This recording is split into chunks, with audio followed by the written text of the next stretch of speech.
Hi friends, ನಿಮ್ಮೆಲ್ಲರೂ YouTube ಚಾನಲ್ಗೆ ಸ್ವಾಗತ. Friends, ಇವತ್ತು ನಾನು ನಮ್ಮನೇಲಿ ಮಟನ್ ಕರಿ ಮಾಡಿದ್ದೀನಿ. ಬನ್ನಿ ರೆಸಿಪಿ ಹೆಂಗ್ ಮಾಡೋದು ಅಂತ ನೋಡ್ಕೊಂಡ್ ಬರೋಣ. ನಾನು ಈಗ ಒಂದು ಅರ್ಧ ಕೆಜಿ ಮಟನ್ ನ ಚೆನ್ನಾಗಿ ವಾಶ್ ಮಾಡಿ ತಗೊಂಡಿದ್ದೀನಿ. ಇವಾಗ ಇದಕ್ಕೆ ನಾನು ಸ್ವಲ್ಪ ಮಸಾಲೆಗಳನ್ನ ಆಡ್ ಮಾಡ್ತಾ ಇದ್ದೀನಿ. ಒಂದು 1/4 ಸ್ಪೂನ್ ಅಷ್ಟು ಅರಿಶಿನ, 1 ಸ್ಪೂನ್ ಅಷ್ಟು ಖಾರ ಪುಡಿ ಹಾಕೊಳ್ತಾ ಇದ್ದೀನಿ. ಇದಕ್ಕೆ ನಾನು ಒಂದು 3 ಸ್ಪೂನ್ ಅಷ್ಟು ಧನಿಯಾ ಪೌಡರ್ನ ಹಾಕೊಳ್ತಾ ಇದ್ದೀನಿ. ಇವಾಗ ನಾನು ಹೆಂಗ್ ಮಾಡ್ತಾ ಇದೀನೋ ಅದೇ ತರ ಮಾಡ್ಕೊಳ್ಳಿ. ಟೇಸ್ಟ್ ಮಾತ್ರ ತುಂಬಾ ಚೆನ್ನಾಗಿ ಬರುತ್ತೆ. ಒಂದು ರುಚಿ ತಕ್ಕಷ್ಟು ಸ್ವಲ್ಪ ಉಪ್ಪು ಹಾಕೊಳ್ಳೋಣ. ಇದನ್ನೆಲ್ಲ ನಾನು ಚೆನ್ನಾಗಿ ಮಿಕ್ಸ್ ಮಾಡಿ ಮ್ಯಾರಿನೇಟ್ ಆಗಾಗೆ ಇಟ್ಬಿಡೋಣ. ಈಗ ನಾನು ಕುಕ್ಕರ್ ಅಲ್ಲಿ ಬಂದು 4 ಸ್ಪೂನ್ ಅಷ್ಟು ಎಣ್ಣೆ ಹಾಕೊಂಡಿದ್ದೀನಿ. ಇವಾಗ ಇದಕ್ಕೆ ದೊಡ್ಡ ಈರುಳ್ಳಿನ ಹಾಕೊಂಡಿದ್ದೀನಿ ಫ್ರೆಂಡ್ಸ್. 2 ದೊಡ್ಡ ಈರುಳ್ಳಿನ ಚೆನ್ನಾಗಿ ಫ್ರೈ ಮಾಡ್ಕೊಳ್ಳಿ. ಇವಾಗ ನಾನು ಇದಕ್ಕೆ ಮಸಾಲೆ ರೆಡಿ ಮಾಡ್ಕೊಂಡು ತೋರಿಸ್ತಾ ಇದ್ದೀನಿ. ಹಸಿಮೆಣಸಿನಕಾಯಿ, ಶುಂಠಿ, ಚಕ್ಕೆ, ಲವಂಗ, ಮೆಣಸು ತಗೊಂಡಿದ್ದೀನಿ ನೋಡಿ. ಇದನ್ನೆಲ್ಲ ನಾವು ಮಿಕ್ಸಿ ಜಾರಲ್ಲಿ ರುಬ್ಕೊಳ್ತಾ ಇದ್ದೀನಿ. ನೋಡಿ, ಈರುಳ್ಳಿ ಈ ರೀತಿ ಕೆಂಪಗಾಗ್ಬೇಕು. ಆಮೇಲೆ ನಾನು ರುಬ್ಕೊಂಡಿರೋ ಮಸಾಲಾನ ಹಾಕೊಂಡಿದ್ದೀನಿ.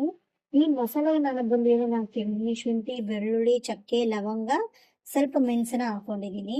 ಇದಕ್ಕೆ ನಾನು 4 ಟೊಮೆಟೊನ ಹಾಕೊಳ್ತಾ ಇದ್ದೀನಿ. ನೋಡಿ, ಇದಕ್ಕೆ ಚೆನ್ನಾಗಿ ರುಬ್ಬ ಹಾಕೊಳ್ಳಿ. ಟೊಮೆಟೊ ಚೆನ್ನಾಗಿ ರುಬ್ಬ ಹಾಕೊಂಡ್ಮೇಲೆ ಇದನ್ನ ಚೆನ್ನಾಗಿ ಫ್ರೈ ಮಾಡ್ಕೊಳ್ಳೋಣ. ಇದಕ್ಕೆ ಮತ್ತೆ 1/4 ಸ್ಪೂನ್ ಅಷ್ಟು ಅರಿಶಿನ, 3 ಸ್ಪೂನ್ ಅಷ್ಟು ಧನಿಯಾ ಪೌಡರ್ನ ಹಾಕೊಳ್ತಾ ಇದ್ದೀನಿ. ಮತ್ತೆ ಖಾರಕ್ಕೆ ನಾನು ಏನು ಹಾಕೊಳ್ತಾ ಇಲ್ಲ, ಯಾಕಂದ್ರೆ ಆಲ್ರೆಡಿ ಹಸಿಮೆಣಸಿನಕಾಯಿನ ರುಬ್ಬ ಹಾಕಿರೋದ್ರಿಂದ ಮತ್ತೆ ಖಾರ ಜಾಸ್ತಿ ಆಗ್ಬಿಡುತ್ತೆ. ಅದಕ್ಕೆ ಮಸಾಲೆ ಸ್ವಲ್ಪ ಹಸಿ ವಾಸನೆ ಹೋಗೋವರೆಗೂ ಚೆನ್ನಾಗಿ ಫ್ರೈ ಮಾಡ್ಕೊಂಡು ಈಗ ನಾನು ಮ್ಯಾರಿನೇಟ್ ಮಾಡಿಟ್ಟಿರೋ ಮಟನ್ನ ಹಾಕೊಳ್ತಾ ಇದ್ದೀನಿ. ಮಟನ್ ಹಾಕೊಂಡು ಒಂದು 5ರಿಂದ 10 ನಿಮಿಷ ಚೆನ್ನಾಗಿ ಫ್ರೈ ಮಾಡ್ಕೊಳ್ಳೋಣ. ಈ ಕರಿ ಬಂದು ಚಪಾತಿಗೆ, ದೋಸೆಗೆ ಎಲ್ಲ ಸೂಪರ್ ಆಗಿರುತ್ತೆ. ಮುದ್ದೆಗೂ ತುಂಬಾ ಚೆನ್ನಾಗಿರುತ್ತೆ.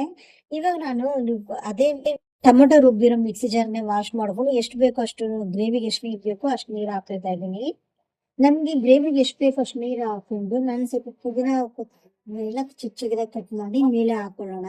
ಆಗ ಫ್ಲೇವರ್ ತುಂಬಾ ಚೆನ್ನಾಗಿ ಬರುತ್ತೆ. ನೋಡಿ, ನಾನು ಗ್ರೇವಿಗೆ ಎಷ್ಟು ನೀರು ಹಾಕೊಂಡಿದೀನಿ ಸಾಕು. ಇವಾಗ ಮೇಲೆ ನಾನು ಪುದೀನ ಮತ್ತೆ ಕೊತ್ತಂಬರಿನ ಚಿಕ್ಕ ಚಿಕ್ಕದಾಗಿ ಹಚ್ಕೊಂಡು ಹಾಕೊಳ್ತಾ ಇದ್ದೀನಿ. ನೋಡಿ, ಇದನ್ನ ಹಾಕೊಂಡು ಕುಕ್ಕರ್ನ ಮುಚ್ಚಿಟ್ಟು ಒಂದು 7ರಿಂದ 8 ವಿಸಿಲ್ ಸ್ಲೋ ಫ್ಲೇಮ್ ಇಟ್ಕೊಂಡು ಬರ್ಸ್ಬಿಟ್ರೆ ಮಟನ್ ಚೆನ್ನಾಗಿ ಬೆಂದು ಹೋಗುತ್ತೆ. ಈಗ ಕುಕ್ಕರ್ನ ಮುಚ್ಚಿಟ್ಕೊಂಡು ಒಂದು 7 ವಿಸಿಲ್ನ ಸ್ಲೋ ಫ್ಲೇಮ್ ಅಲ್ಲಿ ಇಟ್ಕೊಂಡು ನಾವು ಒಂದು 7 ವಿಸಿಲ್ ಬರ್ಸ್ಕೊಳ್ಳೋಣ. ನೋಡಿ ಫ್ರೆಂಡ್ಸ್, ಬಿಸಿ ಬಿಸಿ ಮಟನ್ ಕರಿ ರೆಡಿ ಆಗಿದೆ. ನೋಡಿ ಎಷ್ಟು ಚೆನ್ನಾಗಿ ಕಾಣ್ತಿದೆ ಅಂತ. ನಾನು ಮನೇಲಿ ತುಂಬಾ ದಿವಸ ಆಗೋಗಿತ್ತು ಫ್ರೆಂಡ್ಸ್, ಒಂದು 2 ತಿಂಗಳು 3 ತಿಂಗಳು ಆಗೋಗಿತ್ತು. ಮಟನ್ ತಂದು ಮಾಡೇ ಇರಲಿಲ್ಲ ನಾನು. ತುಂಬಾ ಫಿಶ್ ಚಿಕನ್ ನಾನು ತಗೊಂಬಂದು ಮಾಡೋದು. ತುಂಬಾ ದಿವಸ ಆಗೋಗಿತ್ತು ಮಟನ್ ಕರಿ ಮಾಡಿ. ಇವತ್ತು ಮಾಡಿದೀನಿ. ಇದ್ರ ಜೊತೆ ನಾನು ಬಿಸಿ ಬಿಸಿ ರಾಗಿ ಮುದ್ದೆನ ಮಾಡ್ಕೊಂಡಿದ್ದೀನಿ. ನನ್ನ ರೆಸಿಪಿ ನಿಮ್ಗೆ ಇಷ್ಟ ಆಗಿದ್ರೆ ಶೇರ್ ಮಾಡಿ, ಕಮೆಂಟ್ ಮಾಡಿ, ನನ್ನ ಯೂಟ್ಯೂಬ್ ಚಾನಲ್ ಸಬ್ಸ್ಕ್ರೈಬ್ ಮಾಡಿ. ನಮ್ಮಂತ ಚಿಕ್ಕ ಚಿಕ್ಕ ಯೂಟ್ಯೂಬರ್ಗೆ ನಿಮ್ ಸಪೋರ್ಟ್ ಎಲ್ಲ ಅವಶ್ಯಕತೆ ಇದೆ. ದಯವಿಟ್ಟು ಫ್ರೆಂಡ್ಸ್ ನನ್ನ ಯೂಟ್ಯೂಬ್ ಚಾನಲ್ ಸಬ್ಸ್ಕ್ರೈಬ್ ಮಾಡಿ, ಶೇರ್ ಮಾಡಿ, ಕಮೆಂಟ್ ಮಾಡಿ, ಲೈಕ್ ಮಾಡಿ. ನನ್ನ ರೆಸಿಪಿ ನಿಮ್ಗೆ